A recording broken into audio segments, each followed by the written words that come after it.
नमस्कार, good evening, सत श्री अकाल। एक बार फिर आप तमाम लोगों का स्वागत है। आज संडे है और दिन फॉलो अप का है। फॉलो अप यानी गड़े मुर्दे उखाड़ने, उन केसेस के बारे में जानकारी सामने रखने की, जिन पर वक्त ने धूल चढ़ा दी है, लोग भूल चुके हैं।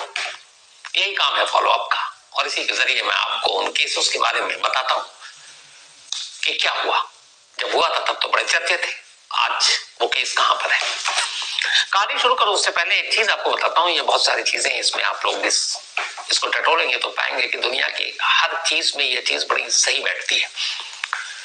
अभी कुछ वक्त पहले एक क्रिकेट टेस्ट मैच चल रहा था। उसमें एक बैट्समैन को अंपायर ने आउट दे दिया। वो बैट्समैन था जो भी मैदान में आई नहीं खेलने के लिए। एक बैट्समैन क्रीज पर आता है, बॉलर बॉल डालता है, उसके बाद वो एलबीडब्ल्यू या फिर run out, catch out, bowled, कई तरीके से आउट हो सकता है। लेकिन एक बैट्समैन है जो ग्राउंड में नहीं आया, क्रीज पे पहुंचा नहीं, गार्ड लिया नहीं और अंपायर ने आउट दे दिया। उसकी वजह ये थी कि क्रिकेट में भी ये नियम और कानून है और रूल है कि अगर एक बैट्समैन के आउट होने के बाद दूसरा बैट्समैन अगले 2 मिनट के अंदर क्रीज पर आकर गार्ड नहीं लेता है तो फिर उसको आउट दे दिया जाता है। यहाँ इसलिए बता रहा हूँ कि दुनिया में हर चीज के लिए एक वक्त, एक टाइम होता है। अगर आप स्कूल लेट पहुंचते हैं तो टीचर डांटता है, कई बार क्लास के बाहर कर देता है। ऑफिस लेट आते हैं तो आपका बॉस डांटता है, कई बार आपकी सैलरी भी कटती है।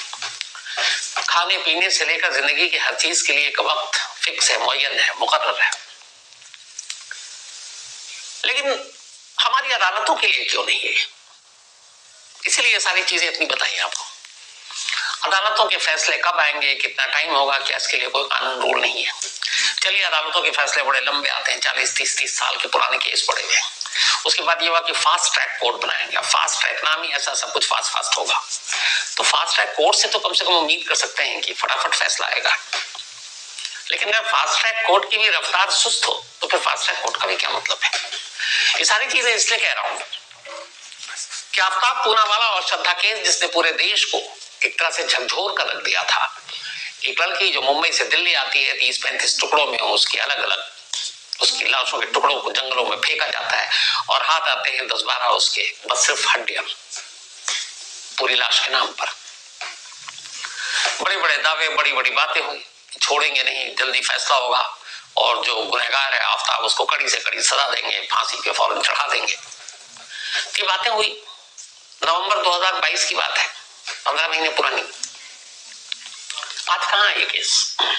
इस केस की आज जो सच्चाई आपको बताने जा रहा हूं, उसको सुनकर फिर आपको कुछ और सोचने की जरूरत नहीं। आप खुद ही समझ जाएंगे कि हमारा पूरा सिस्टम काम कैसे करता है। 12 नवंबर 2022 वो तारीख थी जब पहली बार दिल्ली के महरौली इलाके से श्रद्धा के टुकड़ों में फेंकी गई लाश के बारे में जानकारी मिली और पहली बार आफ्ताब पूनावाला का चेहरा देश ने देखा।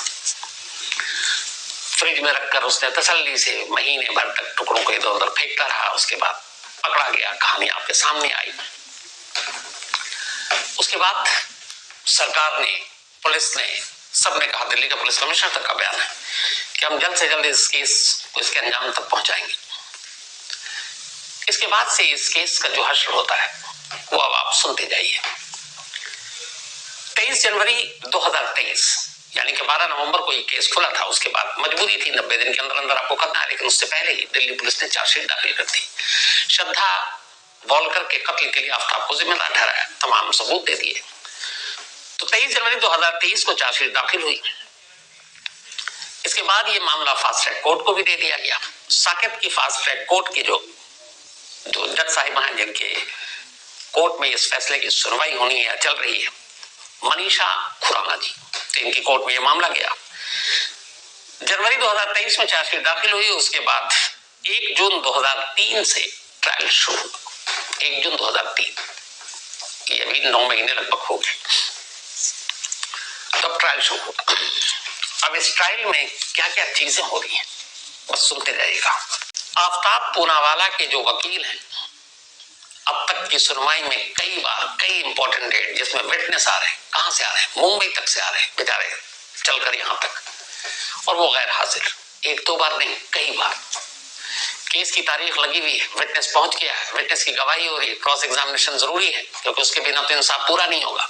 लेकिन पता चला कि भाई साहब वकील साहब नहीं है। अब 1, 2, 3, 4 बार हो तो समझ में आए, जब हद से ज्यादा होने लगा तो जो श्रद्धा या सरकारी वकील हैं उन्होंने ऑब्जेक्शन किया फिर जज साहिबा ने नोटिस किया, उन्होंने कहा नहीं हम सख्ती बरतेंगे। लेकिन सख्ती बरती जाए तो कैसे? केस के दौरान आफ्ताब पुणे वालों को कई बार वकील ही पसंद नहीं आते, उसे लगता है कि ये ठीक से मेरी पैरवी नहीं कर रहा है। अब तक आफ्ताब पूनावाला के इस केस में जिसकी सुनवाई, जिसका ट्रायल जून 2023 1 जून से शुरू बदल चुके हैं। अब सोचिए, एक वकील बदलने के बाद तो फिर दूसरा वकील जब आएगा तब तक आपको तारीख वैसी मिल जाएगी। तो केस को डिले कराने का ये एक बड़ा नायाब तरीका होता है। जल्दी जल्दी सुनवाई होगी, कंप्लीट हो जाएगी, गवाहों की गवाही कलमबंद हो जाएगी, विटनेस आ जाएंगे, सबूत रख दिए जाएंगे, तो आनंद फानंद में फैसला आएगा। लेकिन ऐसे केसेस जिसमें मालूम है कि सजा होनी है, उसको डिले कैसे कराओगे? तो ये कानूनी तिकड़म है। 4 वकील आफ्ताब पुणेवाले ने बदल दिया है। अब इसके पीछे वही मकसद है या कुछ और, ऊपर वाला जाने। जब इस केस की सुनवाई हुई थी तो सबसे पहले जो वकील थे आफ्ताब पूनावाला के, हर्षित सागर, कुछ वक्त के बाद हर्षित सागर हट गए। जो दूसरे वकील आए वो थे एसएम खान, उसके बाद उनको भी हटा दिया। उसने कहा कि नहीं भाई मुझे ये वकील नहीं चाहिए। उसके बाद तीसरे वकील आए जावेद अली, फिर जावेद अली ने कुछ वक्त तक वकालत की। उसके बाद बीच केस में से अब लगातार सब बीच केस से हट रहे हैं। अब जावेद अली को भी आफ्ताब पुणेवाला ने हटा दिया। अब चौथे वकील आए अक्षय भंडारी, तो ये चौथे वकील, और अब इसको बात की इसकी कोई गारंटी नहीं है कि आने वाले वक्त में इस चौथे के बाद 5वां 6वां 7वां भी आ सकता है, क्योंकि ये जो पैटर्न है, जो तरीका है, ये हो सकता है। इस केस की सुनवाई के दौरान जो 26 और 27 फरवरी को पिछले महीने होनी थी, बड़ा इंपॉर्टेंट उस दिन सुनवाई थी। बाकायदा पाल घर, जो आफ्ताब और श्रद्धा के बहुत सारे विटनेस थे, उनके रिश्तों के बारे में कोर्ट में एस्टेब्लिश होना था, उनको बुलाकर सम्मन भेजकर दिल्ली बुलाया गया गवाही देने के लिए। वो आए दोनों, लेकिन ये दोनों दिन जो आफ्ताब पूनावाला के वकील थे हर्षित सागर, वो आए। अब जो सरकारी वकील है उन्होंने ऑब्जेक्शन किया। इससे पहले भी कई बार हो चुका था, कोर्ट को लगा कि कुछ गड़बड़ है, तब उन्होंने थोड़ी फटकार लगाई। उसके बाद फिर जो 14 मार्च को सुनवाई थी उसमें आ गए। अब अभी जो ये लेटेस्ट था, जो मैं इसी महीने की बात कर रहा हूँ, 7, 12, 14 और 16 मार्च को इसकी सुनवाई हो चुकी। उस डांट के बाद वकील साहब पहुंच रहे हैं। अब 23 और 23 मार्च को और सुनवाई होनी है। अब ये तो हो गया वकील का एंड टाइम पे सुनवाई, जब आप नहीं आएंगे, गवाह की गवाही क्रॉस एग्जामिन नहीं होगा तो केस तो डिले होगा। अब इसके साथ साथ और क्या हो रहा है, एक मजबूर बाप जो मुंबई में रहता है, वो बार बार तारीख पर दिल्ली आता है, उसकी गवाही होती है और पता चलता है कि वो तो आए, उनके वकील भी पहुंच गई। सीमा कुशवाहा वकील हैं जो निर्भया में थी, लेकिन आफ्ताब पूनावाला की वकील ही नहीं। अब बताइए, मुंबई से चलकर बाप दिल्ली पहुंच रहा है और बैरंग लौट रहा है, क्यों? क्योंकि दूसरे वकील है नहीं, तो पूरा जिरा या पूरी बहस या क्रॉस एग्जामिनेशन तो हुआ नहीं। अब वो चले गए, फिर अगली तारीख आई। वो बाकी लोगों से इसलिए लगे क्योंकि उनकी जो बेटी है उसका केस है, बेटी के गुनहगार को उनको सजा दिलानी है। उन्होंने कहा है कि कम से कम मैं उसको फांसी पे चढ़ते हुए देखना चाहता हूँ या अदालत के फैसले से सुनना चाहता हूँ। लेकिन वो बाप मुंबई जैसे शहर से दिल्ली पहुंचता है और कई बार खाली हाथ लौट जाता है। सिर्फ ये नहीं है कि वो आकर लौट जाता है, इस डिले की होने की वजह से उनका जो सबसे बड़ा गम है, वो गम पूरी इंसानियत को झकझोरने के लिए काफी है। एक तो बेटी खोया, बेटी की मौत ऐसी हुई कि जो भी सुनता आज भी मतलब एक तरह से सकते में आ जाता है, मारी में बंद है।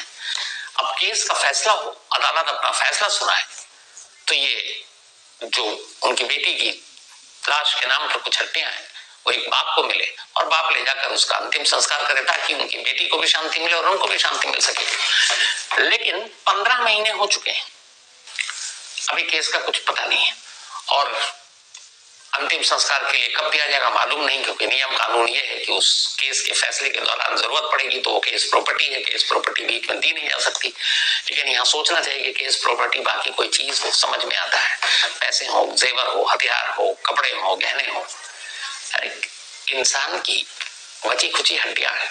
और किसी भी धर्म का हो, उसको अंतिम संस्कार या उसका जो भी आखिरी रस्म है अगर पूरा नहीं करता तो हर एक के मन में बेचैनी रहती है, लगता है कि शांति नहीं मिली। न मरने वाले, न जिसकी अपने की मौत हुई उसको।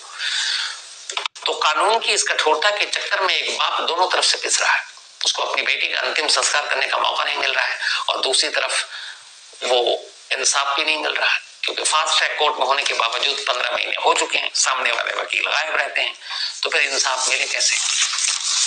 अब ये तो दूसरा पहलू हुआ। तीसरा, इस दौरान में देखिए खेल क्या क्या होता है।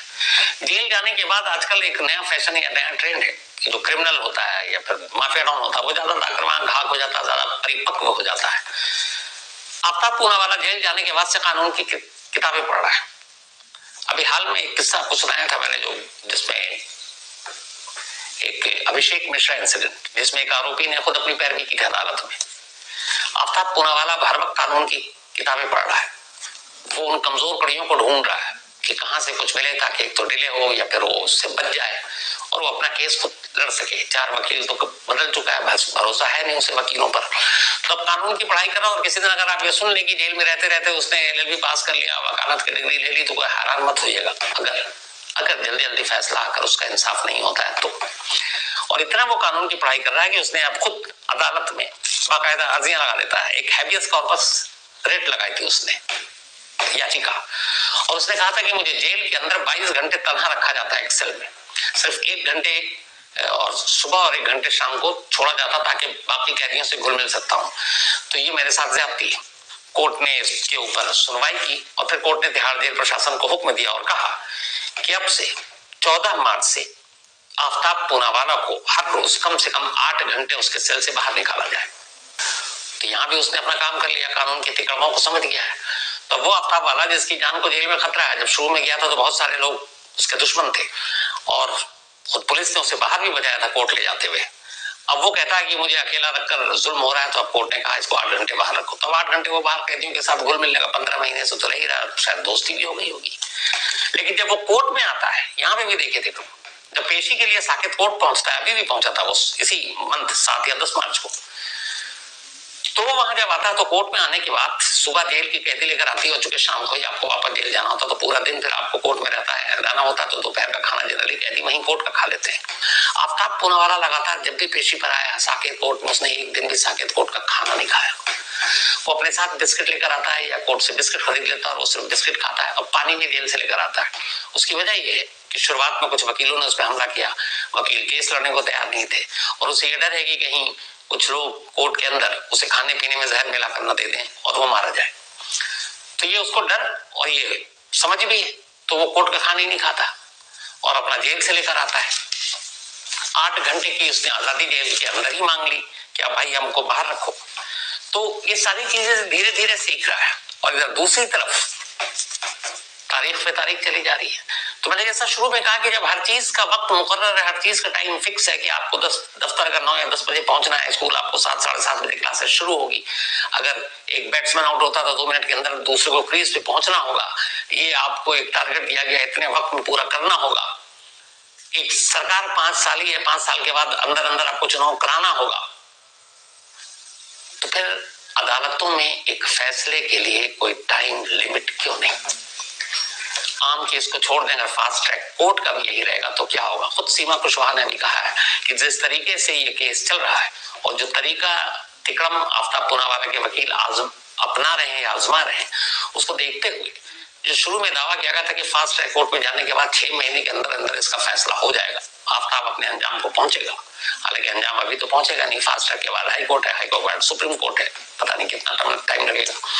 लेकिन जो श्रद्धा की वकील है सीमा कुशवाहा, उनका खुद कहना है कि अभी ये जो सारी चीजें चल रही हैं और अभी 71 तो विटनेस ही बाकी है, महीने में 7 या 8 ही सुनवाई होती है।